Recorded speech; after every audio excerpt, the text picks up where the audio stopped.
big job after you got out of the legislature? When you left the legislature, what did you do?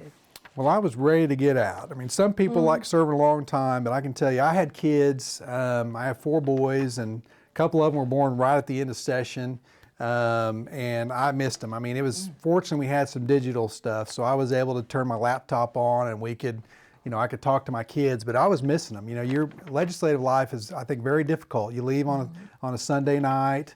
You come home on a Thursday, all during session, and then during off session, you're traveling all the time. So I felt like I was missing out. So I was thrilled we had term limits because I was ready to come home. I'd actually written my farewell speech after my 9th year. I was ready to wrap it up, but my best friend Chris Binge in the legislature became the speaker. So I stayed on and became the floor leader for those last 2 years. But when time came to get out, I was asked about serving as the director of the Grand Lake Association. This was totally new to me, and I didn't know anything much about it. I mean, I knew of Grand Lake, of course, and I said, hey, let's do it. I'm ready to move on. So I took the job up at the Grand Lake Association, and it's basically the marketing of Grand Lake, which was great. I love marketing, was my background. So I did that, and what was really interesting, and again, I get lucky sometimes, and this is one where I just got lucky, is Tulsa got the Bassmaster Classic to come to Grand Lake.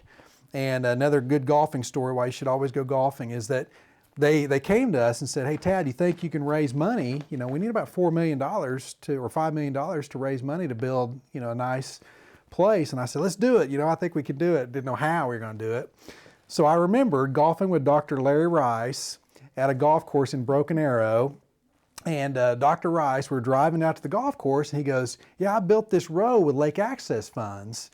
And I remembered that conversation. So I called up Lieutenant Governor Lamb at that time, and we got a meeting set up. And Neil, one of the, I'm trying to remember which ODOT director was there, but anyway, we were in this meeting, and it said, hey, is this lake access funds happen to be available? They said, it is, and we've got $1 million in there. So we got $1 million to get it, and then we got the city put $1 million in, and we found out there was another $3 million through some fishing stuff. So we got $5 million and built it. Dan Sullivan, who's now head at GRDA, helped build it all, and so they got the new fishing park built at Grand Lake. And so I did that for 4 years. Really enjoyed it, but then of course the phone call came to come here. So. So was that kind of the